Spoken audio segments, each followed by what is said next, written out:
Dzień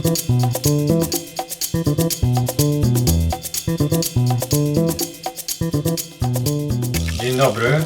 Kolejna realizacja. Szafa pamiętająca czasy PRL-u. W każdym bądź razie zabieramy się w końcu za naszą sypialnię. Nie pokażę jeszcze wszystkiego, bo tutaj jeszcze będzie malowanie, ale czas zabrać się za największy mebel tutaj w tym pokoju. Czyli robimy dużą szafę na przeróżne elementy garderoby i metr szeroka, 50 cm głęboka i 2,45 wysoka, więc spory mebel.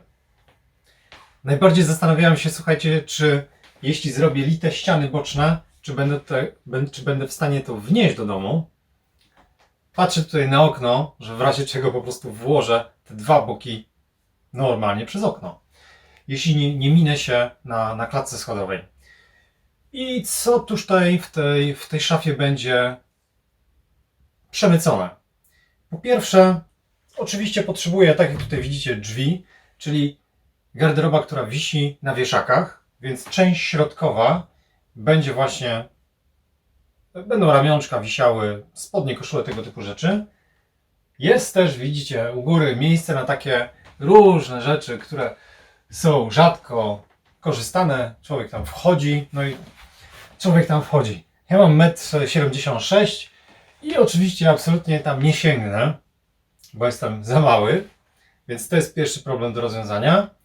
Drugi problem, że uwielbiam szuflady.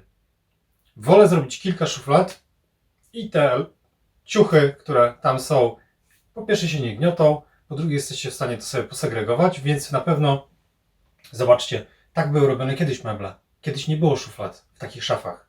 Dzisiaj szuflady to standard i na pewno w tą stronę pójdziemy.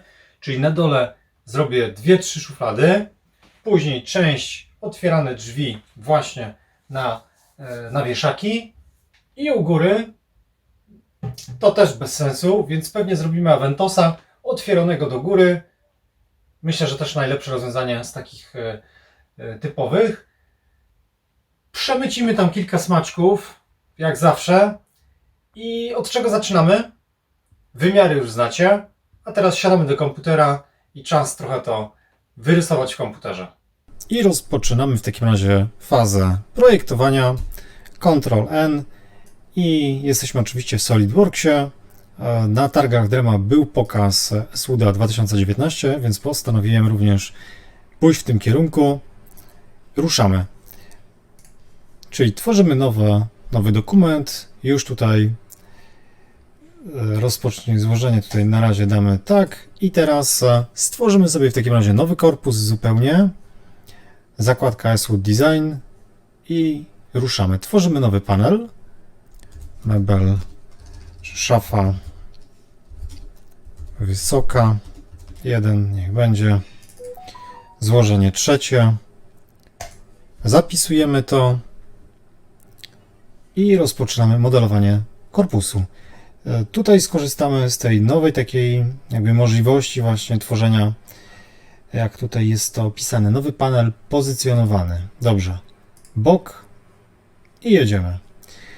Bok dociągam do góry, do dołu,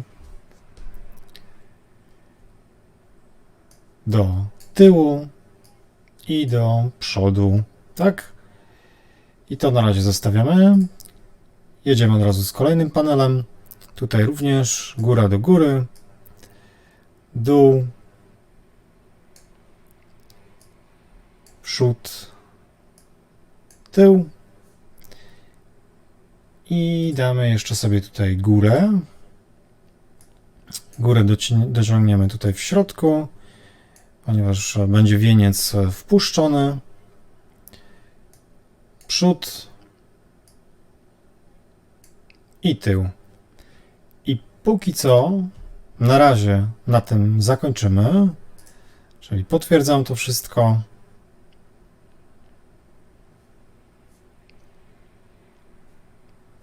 Komputer chwilę tutaj przemieli te dane. Tak jest. stworzył nam wszystkie wiązania. No i to jest nasza szafa. No oczywiście tak ona nie będzie wyglądała. Klikamy w ikonkę Edytuj korpus. No i teraz możemy już wpisać odpowiednie wymiary, czyli szerokość 1000 mm, wysokość 2450 i głębokość 500. Tak, zatwierdzamy to wszystko. I teraz od razu zrobimy tak. Tą płaszczyznę damy wspólną z tym miejscem. To już pasuje. I teraz jeszcze to z tym. Czekajcie.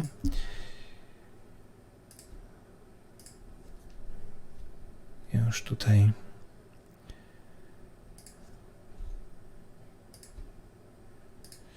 To jest wspólne. I jeszcze to z tym. Dlatego to uwspólniam, ponieważ czy wiążę tak naprawdę te elementy, ponieważ te wymiary, które tutaj wpisywałem w Edytuj korpus, rozstawiają te elementy SHootBoxa i teraz tak naprawdę możemy zacząć pracę. Zakładka,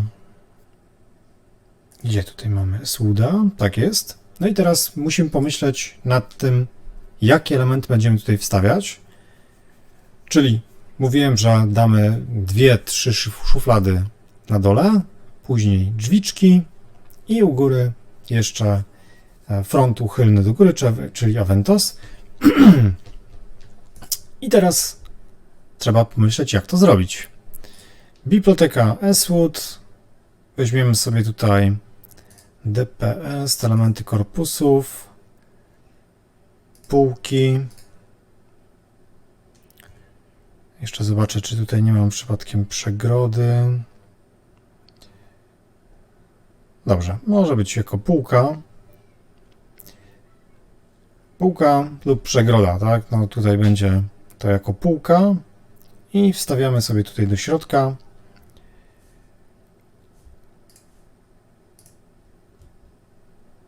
I od razu jedna rzecz, którą mogę od razu tutaj powiedzieć, że będzie to półka, która będzie 250 mm od dołu. Więc ścianki widzicie już chwyciło. Góra jest górą, a dół będzie tutaj. I odsunięcie 250. I to pasuje, pełna głębokość. Na razie zrobimy tak, jak tutaj nam aplikacja sugeruje. I wkładamy jeszcze jedną półkę, czyli już tutaj w tej mniejszej jak gdyby komorze, która powstała. Czyli dokładnie to samo i 250. Gra. I jeszcze jedna.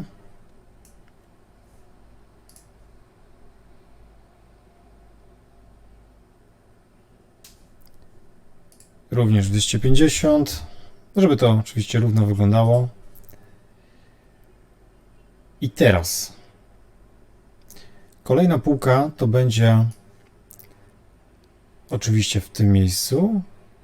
I tutaj zmierzyłem, że powiedzmy spodnie, czy jakaś marynarka, jakieś elementy dłuższe, no może marynarka nie, ale spodnie, czy też litki, jakieś sukienki, chyba 1200 mm potrzebujemy, żeby to swobodnie wisiało. Czyli mamy taki podział. I teraz kolejną rzeczą, którą możemy od razu tutaj zrobić, to wybrać materiały, ponieważ to będzie o tyle ważne, że płytę, z której tutaj skorzystamy, będzie płytą wiórową w fornirze naturalnym. No i teraz właśnie pytanie, czy ona jest 18, czy jest 19? ale wydaje mi się, że chyba jest 19, więc weźmiemy sobie tutaj, no powiedzmy to.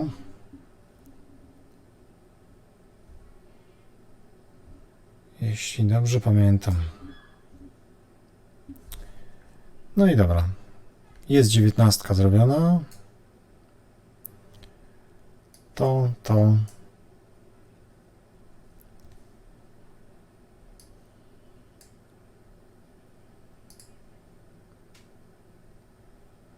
Czyli wszystkie te elementy mamy z jednej grubości i z jednego rodzaju materiału. I teraz kwestia wstawiania elementów tutaj już, czyli znowu wchodzimy do SWOOD Boxa i DPS przygotował już tutaj również szuflady Legra Box. I powiem tak, że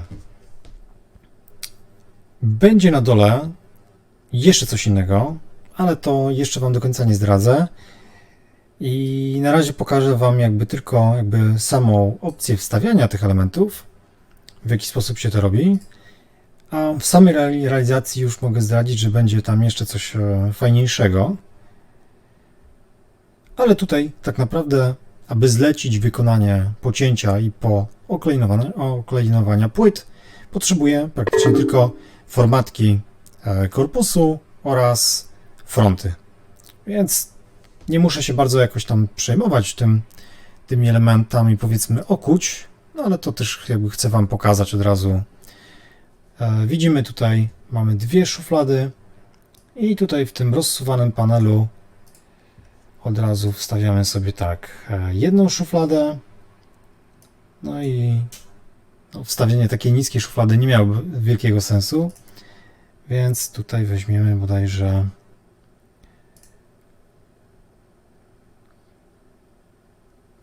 chyba jeszcze nie K, tylko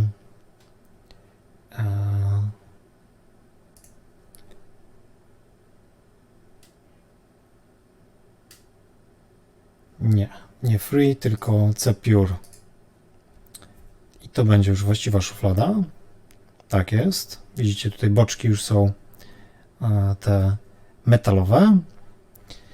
Dlaczego metalowe? Ponieważ one są bardzo cienkie, słuchajcie. Naprawdę przyzwyczaiłem się do tego systemu i to jest póki co według mnie taki optymalny system dla mnie. No i teraz tutaj jeszcze w parametrach możemy zobaczyć, zobaczcie, naprawdę tutaj jest sporo ustawień. Czy nałożenie jednakowe? No nie. Dlatego że nie, ponieważ zobaczcie, że na dole już będzie na 0, więc oczywiście tak nie może być. Czyli nałożenie no właśnie, patrzyłem, że nie ma tutaj które. Dolne będzie 0. Górne będzie, skoro to jest 19, to damy 8 i boczne będą 17.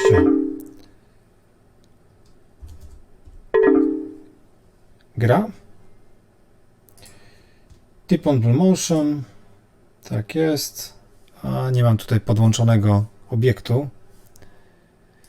Dobra, nie będę teraz kombinował. Czyli to na razie nie wiem, czy on go dodał. Dobra, na razie Tipona wyłączę. I mamy rzecz gotową. Teraz ją jeszcze chwilę pomieli i zobaczcie, już mamy pierwszą szufladę gotową. No i teraz jeszcze zostaje kwestia Aventosa. Nie ma tutaj Aventosa jeszcze tego, którego będziemy zakładać. Czyli będzie tutaj nowy Aventos. Nie zdradzę, albo no nie powiem. Te osoby, które widziały nowości na stronie firmy Bloom, więc tutaj zastosujemy właśnie ten nowy. Doczytajcie. A my zrobimy tak. Damy front. sobie tutaj bez samego okucia, ponieważ tamten Aventus będzie naprawdę bardzo prosty w montażu. Czyli tutaj na razie potrzebuję tylko ten front. Zaznaczam go. Prawy klawisz, edytuj operację i tutaj już patrzymy. Zaokrąglenia nie ma żadnych. Nałożenie 2 mm. Nałożenie niejednakowe. I 17, 17, u góry 17 i nałożenie dolne 8. Tak. Wszystko gra? Myślę, że tak. I zostają nam jeszcze drzwi. Elementy korpusów. Zobaczmy tutaj, czy mamy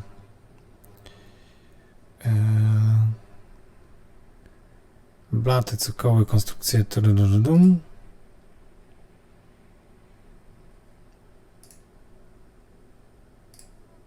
Dobra, wpiszemy sobie tutaj.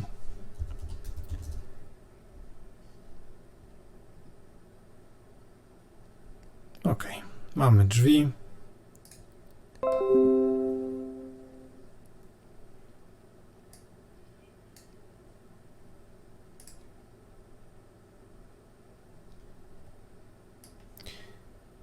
I przerzucam kolejną rzecz. Przerzuciło się czy nie? W to miejsce.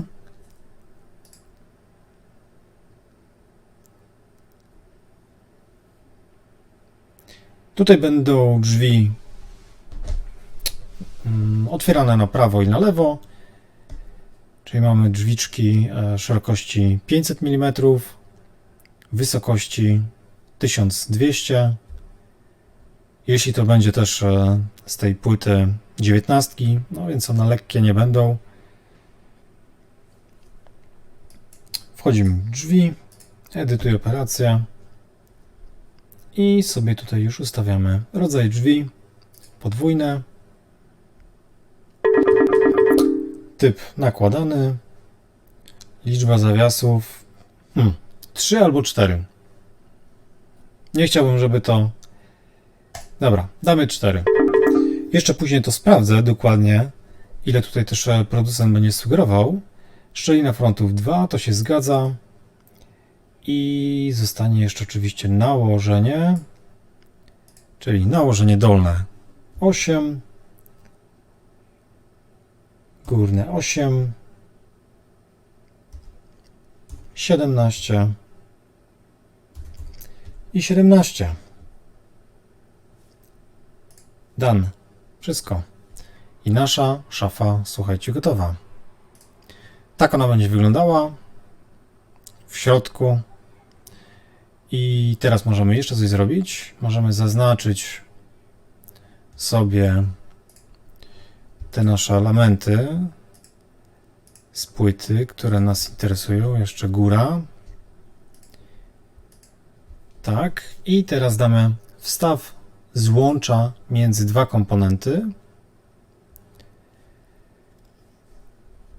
Widzicie, pozaznaczało nam tak naprawdę, co możemy zrobić, gdzie możemy powstawiać te złącza. I teraz tak naprawdę możemy sobie powybierać. No, oczywiście tam, gdzie będziemy łączyć płyty między sobą. I tutaj teoretycznie, słuchajcie, tych dwóch albo inaczej, tego środkowego nawet nie musiało być, ale zależy mi na tym, żeby związać bardzo mocno tą wysoką szafę, żeby ona nie mogła absolutnie bujać się na boki. I teraz wchodzimy tutaj w opcję złącza i zobaczymy, czy ma tutaj Klamex, nie, lamelo, dwie lamelki. Zrobię tak, że one będą tutaj zaznaczone, słuchajcie, jako lamelki a dzięki temu będę wiedział, bo tutaj pojedziemy raczej na Klamexa, tego P14, ale widzę, że tutaj w bazie tego nie ma, więc damy sobie dwie lamelki, czyli to będą dwa Klamexy. Tak jest. Dolny luz, drewno, tworzywo sztuczne. No, to będzie dobrze.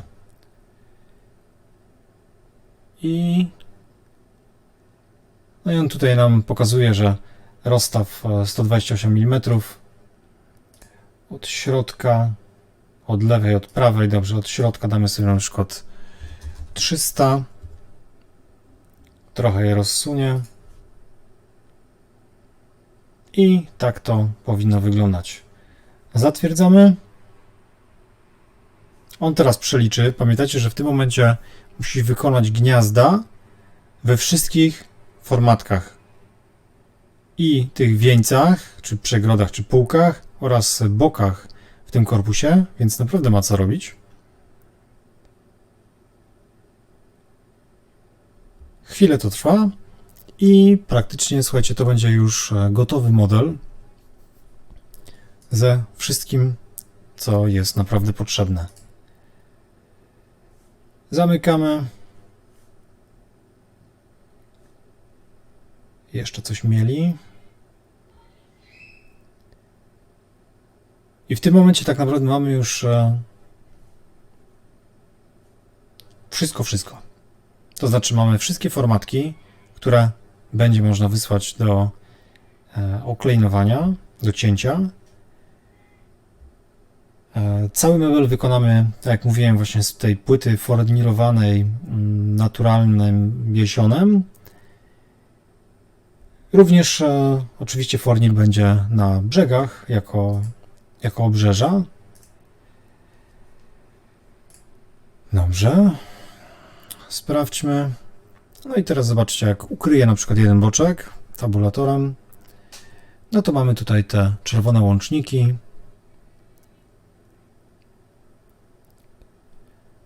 Czyli jak się zbliżymy, tabulator, ukrycie, to mamy wszystkie gniazda na wszystkich elementach wykonane.